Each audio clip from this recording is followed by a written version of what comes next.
the technology, it's the it's essential element to adopt in this era. Yes. Um, Approximately 100 years ago in America, the cars are not allowed in town. Less than 20 years from that point, when the Henry Ford comes and produced a lot of cars, less than 20 years after this moment, the horses are not allowed in the town and the cars are allowed. So if this change was done in less than 20 years, now the change with all this AI and all this technology will be sooner, I think in less than 10 years. What advice you will give to an emerging leader? Stay curious, learn every day, and lead by example. Because the people will do what they are seeing that you do. I cannot teach my kids to not smoke, saying that you don't smoke it, that will kill you. If I and I give you an example of this, I want that my kids to read. Yes. And first of all, it was easy for me to give some money. And I say, okay, if you read this book, I'll give you this money. Okay. It didn't work so well. I like to read. So, but I understand that the problem is that they are not seeing that I'm doing this. So I put, every time when I ask them to come from dinner, I was sure that I was with a book in my hand in the living room and they are passing near me. And the first one was my daughter, who was very interesting. The girls are a little bit more curious than the boys. Yes. And showing them that I'm doing this, make them to read the books, and no need to pay them. Yes. Lead by example. Walk the talk. Otherwise, There's no chance. there's no chance. The greatest examples of leaders that you have seen, the youngest entrepreneurs that you have ever met, what exceptional skills did you see in them? I see. 2 days ago, I met a young entrepreneur. He has 21 years old, and he has a lot of courage. He has a lot of vision. He's not thinking locally, and I think this is what this young generation has more than us, than me, than my generation, is that when they are thinking to business, they are thinking globally. My generation learned this, but they are born with this vision, and I think it's very helpful. How can organizations ensure training programs to deliver long-term success? They should align their trainings with their goals. It's easy. You are in a situation, you want to be in another situation. Between these two things, you have a gap. Yes. You should fix that gap. So you should have an understanding of what you should put in your team in order to cover that gap. For example, If you want to have more sales, make an audit, see your KPIs, see how your sales force can be improved, bring that training in your company. And also, I recommend the program which are having also follow-up. And someone are helping the team during this process, because you as a member already has your task. yes. And if I want something more from you, I should give you more support, more energy. Otherwise, I'm just taking from you. And if I take from you, on the long run, you will die. What are the best ways to measure success in corporates? Using Zodiac. What if somebody doesn't believe in that? If you have this kind of memory in your team, then use KPIs. It's better. It's better. You should have KPIs. Otherwise, because if you don't measure, you don't know where you are. You don't know what to do. You don't know what is going on the right direction and what is going opposite. You should have KPIs. How do you keep your training sessions engaging and impactful for the people? All my trainings are like a workshop, like a story, and in all my trainings, because I like to do soft part, and in all my trainings, I have a trainer, me or another trainer from my team, and an actor, and we prepare together. The trainer with the actor prepare together this experience in order to create emotion, because when you create an emotion, the person will remember the information. So I think your main job as a trainer is that at the end of the day, the people who was in front of you to have as an update a new soft, because nobody will go home and okay, good information, let's repeat, let's read again. Yes. They will not do that. That's why we are using teams, lectors, trainers, and also actors. Impressive. What do you think the emotions that you generate from your speech or from your training can teach a person, or to keep that person sustain the line in the direction he wants to go? How much they are impactful? The emotions. The emotions are very impactful. Are very impactful. If you are looking in the history, we will see that we have leaders who moves peoples, a lot of people, countries, armies, only by words. So if you use that words to create the emotion, you will move the man or the woman. I think it's very important for you as a leader to have the capacity to create emotion and to transfer emotion. The important thing is to have a good intention. Yes. Otherwise, some people will go to Poland or Ukraine or you know. Yes. How do you tailor the trainings for different learners? With every team we are working, first of all, we test their personality. The personality is like a software. We understand how to communicate in order to bring the information closer than his perception. And first of all, so first step is to test all the member of the team by personality, and after that we adapt the teams and the materials and the speech to their personality. We are not serving the same pills for everybody.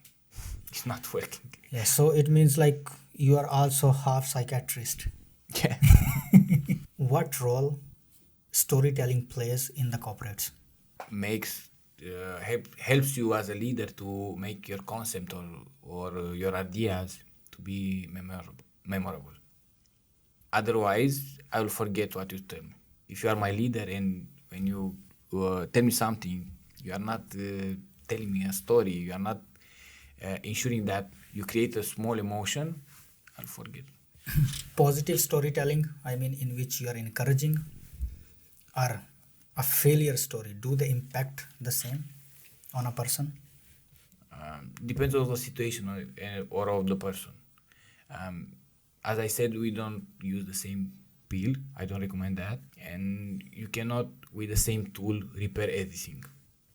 So you as a leader, you have to have the inspiration or the knowledge or both of them to know what to say or what to do in a situation.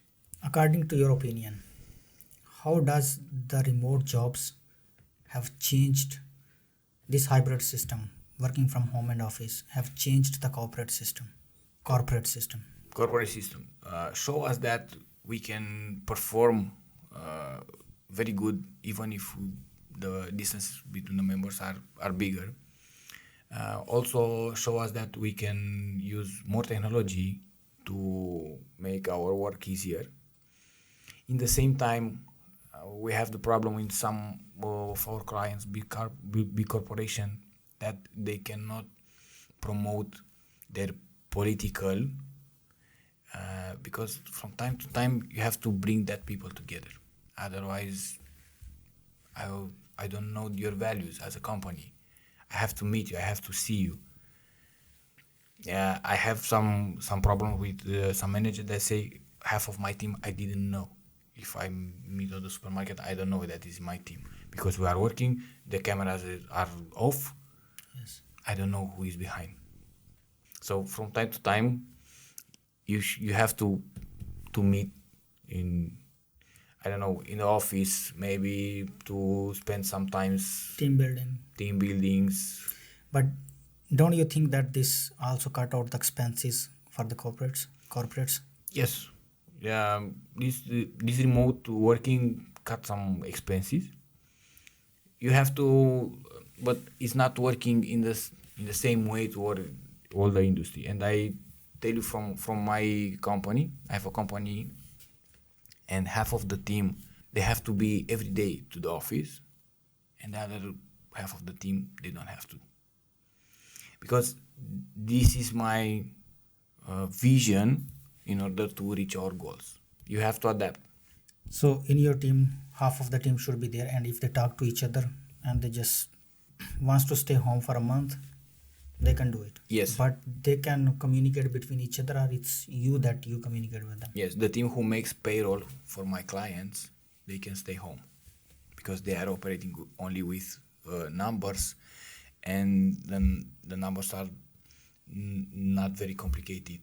But the half of the team who is coming to the office is doing accounting for our clients, and now we have pressure, we have big numbers. I have to discuss with you to understand exactly the situation. In Romania, the financial legislation is we have some changes. Yes. From time to time, we have some changes. Always. Okay, always you're right. So that's why we have to be there like this. Yes. How should companies should train their employees or workers for in soft skills? They should have programs with role plays, with stories, to be an experience, not to be a boring day. If you have a trainer and he's reading from the slides or the trainer should not be there. Yes. Definitely. I can read also from the slides. I don't need a person to. But if I have an information on the slides and a story from the trainer, the story will create an emotion and I'll remember the information. Yes. And you cannot create emotion with slides. I can relate this thing that you just told me from my university life. You're an engineer, yeah? I know. I had teachers. Tell us. I had teachers. They were coming. They do not care if somebody is on the phone, somebody is playing games on the laptops. They were just reading. They are so practical in their reading that they finish their reading of first 45 minutes exactly in 45 minutes and then 15 minutes break. They are so trained that they manage their time very well. And they're just reading. There is no explanation. Okay, if somebody asks a question, they will just tell that person. That's it. If nobody asks a question, they will never ever dare to ask that, okay, look here, I'm talking. No way. And that kind of courses were so boring for me. But for the presents, I had to go.